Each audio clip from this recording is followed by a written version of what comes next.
এখানে আমি একটু পোর্টের ইস্যুটা শেষ করতে চাচ্ছি কর্নেল মুস্তাফিজের কথার সাথে কন্টিনিউ করে।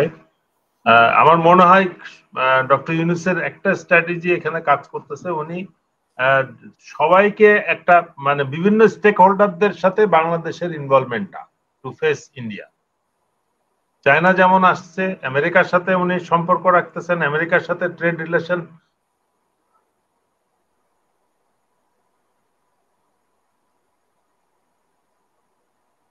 মানে আমেরিকার সাথে যে ট্রেড রিলেশনটা ছিল ওইটাও কিন্তু Bangladesh solved it very efficiently. আমেরিকার সাথেও বিজনেস হচ্ছে, চায়নার সাথে তো হিউজ ইনভেস্টমেন্ট হচ্ছে, টার্কি আসছে, পাকিস্তান আসছে, এবং সবাইকে নিয়ে যে টাকা, এটার মধ্যে ইউরোপ বাদ ছিল এতদিন। আমার মনে হয় এই পোর্টের কন্ট্রাক্টের মাধ্যমে ইউরোপকেও বাংলাদেশে নিয়ে আসলেন। তার মানে জাপান অলরেডি মাথার বাড়ি আছে। অল দিস যত বেশি কান্ট্রি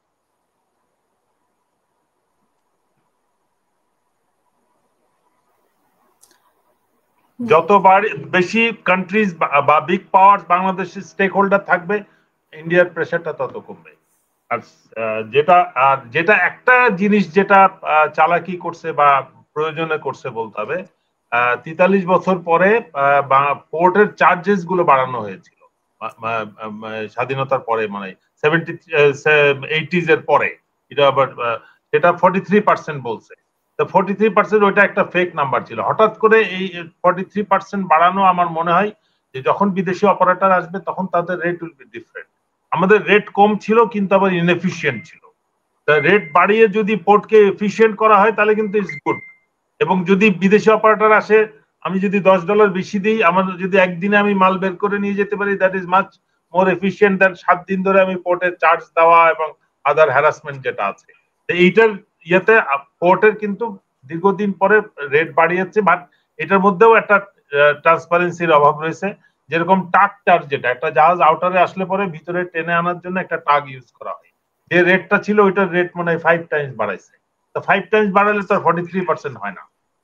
মানে একটা ইম্পোর্টের সময় একবার চার্জ দিতে, গার্মেন্টস এর অনেক র মেটেরিয়াল আসে আবার এক্সপোর্ট হয়ে যায়, এটারও ডিফারেন্ট মানে ক্যালকুলেশন আছে। তো ব্যবসায়ীকে একই চার্জ অনেকবার দিতে হয়। এই জিনিসগুলা কিন্তু পোর্টের মধ্যে রয়ে গেছে। তাই যদি বিদেশি অপারেটর আসে, যদি অপারেটিং টাইম কমে যায়, তখন এই জিনিসগুলো কিন্তু সব রিজলভ হয়ে যাবে। এই টাগিং প্রবলেম থাকবে না। এই যেটা লাল দিয়াতে এই ইস্যুটা মনে হয় থাকবে না। এখন আসতেছি আমরা অজিত দোভালের বিষয় বা ভারত ভিজিট। আমার মনে হয় ভারত বুঝতে পারছে যে এই রায়ের সাথে 3 জন দিয়ে শুরু করছে, it's a very soft beginning. সরকার খুব পোলাইটলি এবং মোস্ট শিওর যে কেসটা, সেটাকে ধরে 6 জনের হত্যা মামলার মানে সাক্ষী, রাজসাক্ষী এবং এভিডেন্সের সবকিছু যখন বেস্ট পেয়েছে, তখন শিওর শর্ট কেস নিয়ে 3 জনের উপরে রায়টা দিয়ে ফার্স্ট মেসেজটা দেওয়া হয়েছে, it is just a beginning. এইটাতে মনে হয় ভারত বুঝতে পারছে যে অনেক ইস্যুতেই কিন্তু ভারতের ইনভলভমেন্ট বেরিয়ে আসবে, এবং এই 15 মাস পরে ভারত প্রথম নরম হলো। ডক্টর খলিলুর রহমানের এমপ্লয়মেন্টে সব থেকে যদি কেউ অখুশি হয়ে থাকে এবং হাইলি ডিসঅ্যাপয়েন্টেড এন্ড ডিসরিগার্ডিং এবং সব থেকে ইনসাল্টিং অ্যাপয়েন্টমেন্ট যদি হয়ে থাকে, এটা ডক্টর খলিলুর রহমান। আর কোন অ্যাডভাইজার কিন্তু একটা মোস্ট ইনএফিশিয়েন্ট, ওয়ার্থলেস এবং ইউজলেস অ্যাডভাইজারও আছে, কিন্তু তাদের ব্যাপারে কোনো অবজেকশন দেয় নাই। ডক্টর খলিলকে কেউ মেনেই নেয় নাই। ডিফেন্স ফোর্স এখনো তাকে, বাট প্রথম আমরা কয়দিন আগে দেখলাম 3 বাহিনী প্রধানের সাথে বসতেছে। That means the environment has change. এই পরিস্থিতি অনেক আপত্তি আছে, অনেক প্রোপাগান্ডা আছে, শুরুতেই আমরা দেখেছি। এবং নিরাপত্তা উপদেষ্টা হলেন, সেটা নিয়েও because of his efficiency, people knew that he can solve problem. He's a solving master. তা সেই হিসেবে ডিপ্লোম্যাটিক্যালি তার খুব সুনাম রয়েছে, এবং সে আসলে এই ডক্টর ইউনূসের সাথে তার ম্যাচিংটা ইন্ডিয়া কখনো মেনে নেয়নি।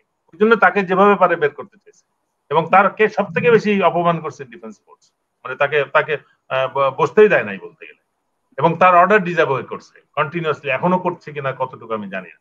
বাট সেই পরিস্থিতিতে এখন যেহেতু রায় শুরু হয়ে গেছে, এখন পরবর্তী রায়টা আসলে কিন্তু তখন there will be many issues যেটার মধ্যে ইন্ডিয়া চলে আসবে। এবং এই যে হাসিনাকে ফেরত দিবে কি দিবে না, হাসিনাকে যদি নিয়ে গভর্নমেন্ট বেশি প্রেসার দেয়, ইউএন কে যদি এখন ইউএনের কাছে যেন না যায়, ডক্টর খলিলকে ডাকার অনেকগুলো আমি কারণ মেসেজ মনে হয় তারা দিতে চাচ্ছে, যেন আর কোনো ফার্দার রায় না হয়, আমরা যেন ইউএনএ বেশি চাপ না দেই। আমরা আপনাদের আর 2-3 মাস আছে, you want to remain safe নাকি আপনাদেরকে এখনই আমরা ডিস্টার্ব করব?